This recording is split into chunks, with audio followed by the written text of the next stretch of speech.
नमस्कार, मेरा नाम सलोनी वर्मा है। यूपीएससी सिविल सर्विसेज परीक्षा 2020 में मेरी ऑल इंडिया रैंक 70 आई है और डीकेटी के इस वीडियो के द्वारा मैं अपनी जो ओवरऑल स्ट्रैटेजी है कि कोचिंग के बिना आप ये एग्ज़ाम कैसे क्रैक कर सकते हैं, मैं वो शेयर करना चाहूँगी। अपने बारे में बताऊँ तो मैं दिल्ली की निवासी हूँ। मेरा जन्म जमशेदपुर में हुआ था, पर मैं दिल्ली में पली बड़ी हूँ। मैंने अपनी ग्रेजुएशन 2019 में पूरी की है हिंदू कॉलेज दिल्ली यूनिवर्सिटी से with a BA honours in English. तो अंग्रेज़ी साहित्य से मेरा ग्रेजुएशन हुआ 2019 में, परंतु मेरा जो ऑप्शनल था वो political science and international relations था। ये मेरा दूसरा प्रयास था। 2019 में मैंने प्रीलिम्स दिया था, पर अराउंड 40 से 50 मार्क्स से मेरा प्रीलिम्स भी नहीं हो पाया था और इस अटेम्प्ट में तीनों स्टेजेस हो पाए हैं। मैंने किसी भी स्टेज में कोचिंग नहीं ली, ना ही जीएस ना ऑप्शनल, तो मैंने सोचा मैं आपसे शेयर करूं कि क्या मेरा रणनीति था इसके लिए। सबसे पहले तो मुझे लगता है कि एग्ज़ाम के बारे में जानना बहुत ज़रूरी है और ख़ुद को जानना बहुत ज़रूरी है। अब मैंने क्या किया, मेरा जो तीसरा साल था कॉलेज का, जुलाई 2018 में शुरू हुआ था, तब मैंने डिसीजन ले लिया था कि मुझे ये एग्ज़ाम देना है। मैंने पूरा जुलाई उस साल का सिर्फ एग्ज़ाम को समझने में निकाला है। शायद आपको इतना वक्त ना लगे, पर मैं थोड़ा धीरे धीरे कर रही थी। तो इसमें मैंने जितने भी टॉपर्स टॉक में देख पाई, मैंने सब देखे। मैंने लोगों से बात की जिन्होंने एग्ज़ाम दिया हो, जिन्होंने क्लियर किया हो और शायद जिन्होंने ना भी क्लियर किया हो, ताकि उनके एक्सपीरियंस से भी मुझे सीखने को मिले। Welcome to Luqman IAS. Study general studies with Lukman IAS for building comprehensive knowledge, thorough understanding and a good perspective, which are essential ingredients of UPSC for getting top rank in civil services examination. GS paper 2 and 4 will be taken by S. Ansari and other papers will be covered by renowned faculties. So, Lukman IAS becomes the obvious choice. The renowned faculties are Lakshmikant for Geography, Ecology and Environment, Professor Mustafa Hussain for Art and Culture, Dr. Jia for History, and Abhijit Jha for Society. It is the pre-cum-means batch with integrated guidance program, which consists of prelims, means and interview. The course features live classes are as effective as offline classes. The classes are highly interactive in nature. Your doubts and queries will be addressed and there will be dictation of notes. In the last 10 years, contact us today for more information. मैंने previous year papers देखे, both prelims and mains के, तो एक overall perspective exam का बन गया था। इसमें एक और चीज़ मैं बताना चाहूँगी। जब मैं टॉपर स्टॉक्स देखती थी तो मेरे पास साथ में मैं गूगल एक्सेल की शीट खोले रखती थी, ताकि जो भी वो टिप्स दे रहे मैं लिखते जाती थी। तो GS1 के जो भी जितने भी टिप्स थे सब लिखते गई, similarly GS2, GS3, so on and so fourth. तो बाय द एंड फिट जब 20-25 टॉपर स्टॉक्स देख लिए थे तो एक बहुत मेरे पास डेटाबेस बन गया था कि ये सारे सोर्सेज, मटेरियल्स, जो भी और तरह की नीतियाँ हैं सबकी। तो फिर जब मैं एग्ज़ाम को समझ गई थी और मेरे पास काफ़ी ऑप्शंस थे कि अच्छा क्या करना है क्या नहीं, तो फिर एक क्रूशियल जो सवाल होता है कि कोचिंग लेनी है या नहीं, या फिर फुल टाइम तैयारी करनी है या नहीं, बैकअप क्या होना चाहिए, ये सब। इसके लिए मैंने अपने आप को समझने में काफ़ी ध्यान दिया। और ये बहुत कहते हैं ना घिसी पिटी बात होती है कि खुद को जानिए, अपनी स्ट्रेंथ्स और अपनी वीकनेस को, बट ये बहुत ज़्यादा ज़रूरी है। तो मैं जैसे अपना एग्जाम्पल देती हूँ।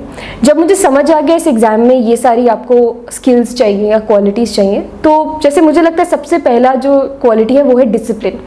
अब मैंने अपने बारे में ये समझा कि डिसिप्लिन मतलब मेरा कोई स्ट्रेंथ नहीं है, क्योंकि कॉलेज में क्या होता है ना, वो एक लाइफस्टाइल बन जाता है और आप घूम रहे हैं, आप थोड़ी बहुत पढ़ाई कर रहे हैं, तो इससे काम निकल जा रहा है। बट मैंने समझा कि इस एग्ज़ाम में बहुत डिसिप्लिन चाहिए, तो मुझे लगा वो मेरा एक वीकनेस है कि अभी तक डिसिप्लिन नहीं है। फिर दूसरी बात, मैंने कोई कंपेटिटिव एग्ज़ाम नहीं दिया है अपनी पूरी लाइफ में, मैं ह्यूमैनिटीज़ ग्रेजुएट हूँ, तो वो भी एक लगा कि इतने लोग हैं जो इंजीनियर्स होंगे, जो लॉयर्स होंगे, जिनको एक एक्सपीरियंस है, तो ये जैसे मुझे लगा शायद मेरी वीकनेस है। लेकिन मैं अपने स्ट्रेंथ पे आई। मुझे लगा स्ट्रेंथ एक तो ये है कि मैं ह्यूमैनिटीज़ ग्रेजुएट हूँ, तो काफ़ी कुछ जो सब्जेक्ट्स हैं उनका मेरे को समझना शायद थोड़ा सा आसान हो जाए perhaps compare to science student candidate. दूसरा मुझे लगा स्ट्रेंथ ये है कि मेरी जो राइटिंग है, जैसे स्पेशली फॉर एसए पेपर या फिर इवन जीएस, जो सेंटेंसेस वगैरह हो गए या फिर एक जो स्ट्रक्चर है, वो सब मुझे लगा मैं कर लूँगी। और तीसरी जो मुझे लगता है एक बहुत बड़ी स्ट्रेंथ थी जिसकी वजह से मैंने कोचिंग ना लेने का फाइनली डिसीजन लिया, वो थे मेरे कुछ दोस्त। मेरे जो सब्जेक्ट्स वीक थे जैसे इंडियन इकोनॉमी हो गई, मेरे एक दोस्त थे जो मेरे कॉलेज के टॉपर थे और उन्होंने मुझे मतलब वो आश्वासन दिया था कि मुझे कोई भी डाउट हो वो ज़रूर मदद करेंगे। Even political science and international relations, मेरे 2-3 दोस्त थे जो BA कर रहे थे पॉलिटिकल साइंस में, तो उन्होंने भी कहा था कि कुछ भी मुझे शंका हो वो कभी भी मदद करेंगे। तो ये मेरे को लगता है सबसे बड़ी स्ट्रेंथ थी कि मेरे पास दोस्त थे जो अपने सब्जेक्ट में अच्छे थे, तो मुझे कभी भी कोई प्रॉब्लम होती तो मैं उनसे पूछ लेती थी। एंड मोर देन दैट, अब तो खैर यूट्यूब पे भी इतने ऑनलाइन वीडियोज़ है, कोई भी डाउट हो, जैसे ज्योग्राफी में मैंने मोस्टली यूट्यूब पे रिलाई किया है। तो ये जब अपने मैंने स्ट्रेंथ्स वीकनेसेस समझे तो मैंने डिसाइड किया कि मुझे अभी खैर कोचिंग नहीं लेना, मैं एक अटेम्प्ट कम से कम दूंगी अच्छे से, तो अगर हो गया तो अच्छी बात है और नहीं हुआ तो फिर शायद मैं सोचती। और एक जो दूसरा डिसीजन था कि फुल टाइम करना है, कॉलेज तो 2019 में हो गया, बट उसके बाद होता है ना कुछ लोग मास्टर्स करने लगते हैं, कुछ लोग जॉब करने लगते हैं, तो मैंने सोचा मैं 1 साल देना चाहती हूँ फुल टाइम। और ये भी इसलिए था, मैं जानती थी अपने आप को कि मैं अगर एक ऑफिस जाऊँगी तो शायद मेरे में डिसिप्लिन ना पाए, मैं जानती थी ये मेरा वीकनेस है। तो मैं यही कहना चाहूँगी कि जो लोग मुझसे पूछ रहे हैं कि जॉब करें ना करें, कोचिंग करें ना करें, ये बहुत पर्सनल डिसीजंस होते हैं और ये आपको डिसाइड करने हैं, आप एग्ज़ाम का प्रोसेस शुरू करें उससे पहले। आफ्टर दैट आपको मैं बताऊंगी कि मैंने क्रोनोलॉजिकली कैसे किया, ताकि आपको एक रफ आइडिया मिल जाए, और इसी में मैं अपने बुक्स वगैरह आपको रफली एक आइडिया दे दूंगी। तो जैसे मैं बता रही थी, 3rd ईयर में मैंने डिसाइड कर लिया था, तो जुलाई 2018 में मैंने एग्ज़ाम के बारे में रिसर्च किया और अगस्त सितंबर 2018 में मैंने अच्छे से पढ़ाई की थी। मैंने स्पेक्ट्रम और Laxmikant for history and for polity I had started, और वो दोनों किताबें मैं कॉलेज ले जाती थी, लाइब्रेरी में बैठ के कभी कभी पढ़ रहे हैं, तो फुल जोश था। तो वो 2 महीनों में मैंने ये 2 टॉपिक्स तो कर लिए थे। प्रॉब्लम यही हुई कि उसके बाद वो मोमेंटम काफ़ी ख़त्म हो गया, और जब 2019 तक प्रीलिम्स आया मैं बहुत अंडर प्रिपेयर्ड थी, तो उसके बाद से फिर मैंने प्रॉपर्ली शुरू किया। अब सबसे पहले मैंने एक मेंस की टेस्ट सीरीज लगाई जून 2019 में, जो ईयर लॉन्ग एक टेस्ट सीरीज होती है। ये फोरम IAS की टेस्ट सीरीज थी जिसमें एसे भी इंक्लूडेड था, GS प्लस एसे। अब इसका यही उद्देश्य था कि हर 10 दिन में एक ना एक टेस्ट था। तो मुझे क्योंकि पता था डिसिप्लिन मेरा बहुत स्ट्रॉन्ग होल्ड नहीं है, तो शायद अगर टेस्ट हो तो मैं अपने आप को मजबूर कर पाऊंगी कि सिलेबस खत्म करूं और एक टेस्ट लिख दूं। तो उससे मुझे काफ़ी फ़ायदा हुआ, क्योंकि मैं जब टेस्ट लिखती थी एक तो ये रियलाइज हो कि अगर पढ़ूंगी तो जवाब ज़रूर दे पाऊंगी, बट दूसरी बात ये भी समझ आए कि आंसर राइटिंग में क्या चाहिए क्या नहीं, जो कि मेंस में बहुत ज़रूरी होता है। तो जुलाई से लेकर दिसंबर तक मैंने GS पे काफ़ी ध्यान दिया और हर 10-15 दिन में एक टेस्ट लिखती थी। अब हाँ, इसमें एक ये भी कहना चाहूँगी कि बहुत रिजिडली वो टेस्ट सीरीज़ के स्केड्यूल को फॉलो नहीं करती थी, अपने आप को थोड़ा लीवे भी देती थी कि अच्छा ये टॉपिक हुआ है तो ही देंगे वरना नहीं देंगे। हाँ, देती ज़रूर थी, बट थोड़ा डिविएशन भी चलता है। और दूसरी बात ये कि मुझे ये समझ आया कि मेरे को आंसर राइटिंग में जब मैंने 3-4 टेस्ट लिख लिए कि मेरे को स्ट्रक्चर, जो फ्लो जिसको कहते हैं वो सब ठीक है, बट कंटेंट में बहुत कमी है। तो फिर मैंने अपना ज़्यादा ध्यान कंटेंट पे देना शुरू किया, मैंने वैल्यू एडिशन पे थोड़ा ध्यान दिया, और इसके लिए मैंने एक चीज़ की, मैंने वही गूगल डॉक्यूमेंट पे एक डॉक्यूमेंट बनाई थी, फैक्ट्स एंड डेटा। ये और इसको मैं टॉपिक वाइज रखा था, GS 1, 2, 3, GS 4 में थोड़ी देर में आती हूँ।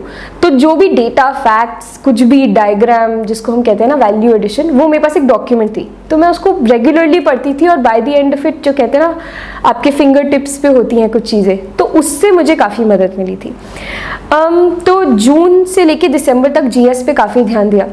अगर पेपर बाय पेपर मैं आपको ओवरव्यू दूँ तो वही जो सेम किताबें सब पढ़ते मैंने वही पढ़ी। मेरा बस ध्यान ये था कि अगेन मैं बोलना चाहूँगी, नोट मेकिंग जो है मैंने सबके लिए नहीं की थी। अगर जैसे विजन IAS का वर्ल्ड हिस्ट्री में पढ़ रही हूँ, वो ऑलरेडी ब्रीफ है तो मैंने उस पर नोट्स नहीं बनाए, बट जैसे GS 3 में इंटरनल सिक्योरिटी है उसके मैंने नोट्स बनाए। तो वही आप कोई चीज़ इसलिए नहीं करिए क्योंकि सब लोग कर रहे हैं, आप देखिए उसकी ज़रूरत है भी या नहीं। तो GS 1, 2, 3 topic by topic notes हो गए, मैंने बनाए थे मेंस के पर्सपेक्टिव से, और दिसंबर तक वही क्या था। GS 4 मैंने एक्सक्लूसिवली 1 महीना दिया था। कुछ लोग कहते हैं ये बहुत ज़्यादा है, पर मैंने खैर मेरे को लग रहा था कि ये पेपर स्कोरिंग पेपर है तो मुझे इस पर ध्यान देना चाहिए। तो GS 4 में मैंने क्या किया, जो सब करते हैं, सिलेबस वर्ड बाय वर्ड जाइए और आप डेफिनेशंस, एग्जाम्पल्स कलेक्ट कीजिए। हाँ, एक चीज़ मैं इसमें बोलना चाहूँगी कि इंस्टेड ऑफ, मतलब जैसे मान लीजिए क्वेश्चन है कंपैशन के ऊपर, तो सिर्फ एग्जाम्पल्स देने के बजाय मैंने सोचा कि मैं अपना इसमें कुछ नज़रिया लाऊं कि जैसे उसको एनालाइज कर लिया, या फिर कंपैशन इतना इम्पॉर्टेंट है ही क्यों आज के टाइम में, हम क्यों बात करते हैं लैक ऑफ कंपैशन की। तो सिर्फ जो कहते हैं ना एग्जाम्पल्स वो भी शायद इतना ज़रूरी नहीं, अगर आप अपनी कोई यूनिक पर्सपेक्टिव दे दें मेरे ख्याल से वो आपको हेल्प कर सकता है। तो जून से दिसंबर 2019 तक जीएस पे ध्यान था। अब ऑप्शनल की अगर मैं बात करूँ तो PSIR मेरा ऑप्शनल था और मैं फर्स्ट टाइम कर रही थी, तो खैर एक सेपरेट वीडियो PSIR की भी आएगी DKT पे। पर जो PSIR था मैंने अक्टूबर 2019 से लेके जनवरी 2020 तक किया, और फिर कोविड की वजह से जब एग्ज़ाम आगे बढ़ गया तो वहाँ पे मैंने अप्रैल और मई 2020 में भी ऑप्शनल पे काफ़ी ध्यान दिया था, और ऑप्शनल की स्ट्रैटेजी एक अलग वीडियो में भी होगी। अच्छा, अब इसमें एक और चीज़ ये है कि मैंने प्रीलिम्स की जो इंटीग्रेटेड तैयारी होती है वो की थी, पर प्रीलिम्स के टेस्ट मैंने जनवरी से पहले नहीं दिए थे। जनवरी 2020 मैंने पहले मेंस पे फोकस किया था। और इंटीग्रेटेड प्रिपरेशन मेरे हिसाब से तो यही है कि मोस्टली जो आपका कोर मटेरियल है वो सेम है दोनों प्रीलिम्स और मेंस का, फ़र्क ही है एप्लीकेशन में। प्रीलिम्स में आपको एंडेंजर्ड स्पीशीज़ के शायद वो कहाँ मिलते हैं वो जानना ज़्यादा ज़रूरी है, और मेंस में ज़रूरी है कि उनको कैसे बचाया जा सके, उनका हम कैसे आगे उनका एंडेंजर्ड स्पीशी का जो स्टेटस है उसको रिवोक कर सकते हैं। तो वही साथ में तैयारी की, और जनवरी से प्रीलिम्स के टेस्ट लगाए थे बहुत सारे। मैं मार्केट जाती थी और टेस्ट खरीद लेती थी। हाँ, यहाँ एक चीज़ कहूँगी कि पहली बात तो सिर्फ एक इंस्टीट्यूट के टेस्ट मतलब मैंने नहीं दिए थे, मैंने 3-4 इंस्टीट्यूट के 10-10 टेस्ट उठाए थे, और ताकि मेरे को आदत ना पड़ जाए किसी एक इंस्टीट्यूट के पैटर्न की। तो ये मैंने जानबूझ के किया था। और दूसरा मैंने टोटल, बिकॉज खैर हमारा कोविड की वजह से हमें टाइम ज़्यादा मिल गया था, तो मैंने 80 से 90 टेस्ट किए होंगे, बट रैंडमली नहीं, मैं टेस्ट के नोट्स बनाती थी, और हर टेस्ट को मेरे पास एक गूगल एक्सेल शीट होती थी, मैं लिखती थी कि स्कोर कितना है, अटेम्प्ट कितना किया है, एक्यूरेसी क्या है। तो बाय द एंड फिर मेरे पास एक डेटाबेस था कि अच्छा मैं प्रीलिम्स में इतने ही अटेम्प्ट करने वाली हूँ। तो ये मेरे को लगता है मुझे मदद किया। अच्छा, थ्रू आउट जो ईयर था मेरा, जून से लेके अक्टूबर 2020 तक, मेरे पास एक टाइम टेबल था, और खैर सभी के पास एक स्केड्यूल तो होता ही है। तो जैसे लोग पूछते हैं कितने घंटे पढ़ाई की, कैसे क्या, तो 6 से 8 घंटे तो मिनिमम था रोज़। बट इसमें एक चीज़ मैं शेयर करना चाहूँगी कि मेरा जो टाइम टेबल था it was almost like a friend to me. मेरे पास एक एक्सेल शीट थी, और मैंने बताया मैं मेंस के टेस्ट देती थी, तो मान लीजिए 10 जुलाई को मेंस का टेस्ट है, तो मैंने लिख लिया टाइम टेबल में, और 1 से लेकर 9 जुलाई तक लिख देती थी पॉलिटी पढ़ना है हर दिन। अब जैसे मान लीजिए 2 जुलाई को मैंने सोचा पॉलिटी का ये इतना पोर्शन करना है 2 जुलाई को, बट मान लीजिए वो नहीं हो पाया, तो 2 जुलाई को मैं येलो कलर में भर देती थी, और जैसे 3-4 जुलाई को अच्छी पढ़ाई हुई तो उनको ग्रीन कलर में एक्सेल में वो सेल को फिल कर देती थी। तो by the end of it, like 1 महीना जब हुआ, तो मेरे पास एक कह सकते हैं कलरफुल रिप्रेजेंटेशन था कि मैं कितना इन्वेस्टमेंट दे रही हूँ।